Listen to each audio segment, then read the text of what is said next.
ਮੈਂ ਬੰਦਾ ਬਣ ਗਿਆ ਹਾਂ ਮੈਂ ਹੁਣ ਬੰਦਾ ਬਣ ਗਿਆ ਹਾਂ।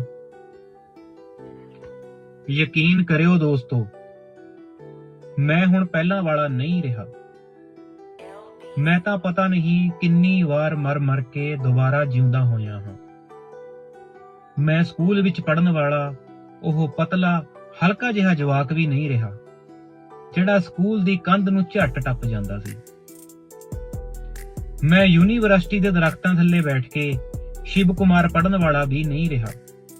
ਮੈਂ ਨਹੀਂ ਰਿਹਾ ਉਹ ਜਿਹੜਾ ਕੰਟੀਨ ਪਹੁੰਚਣ ਤੋਂ ਪਹਿਲਾਂ ਗੀਤ ਲਿਖ ਦਿੰਦਾ ਸੀ। ਮੈਂ ਬੰਦਾ ਬਣ ਗਿਆ ਹਾਂ ਮੈਂ ਹੁਣ ਬੰਦਾ ਬਣ ਗਿਆ ਹਾਂ। ਮਰਦਾਂ ਦੀ ਮੰਡੀ ਵਿੱਚ ਖੜ ਕੇ ਤਜਰਬਿਆਂ ਦਾ ਝੋਲਾ ਭਰ ਕੇ ਮੈਂ ਸ਼ਾਮ ਨੂੰ ਪਰਿਵਾਰ ਕੋਲ ਮੁੜ ਆਉਂਦਾ ਹਾਂ। ਮੈਂ ਹੁਣ ਉਹ ਨਹੀਂ ਰਿਹਾ ਜਿਹੜਾ ਕਦੇ ਅੱਧੀ ਰਾਤ ਨੂੰ ਘਰ ਵੜਦਾ ਸੀ।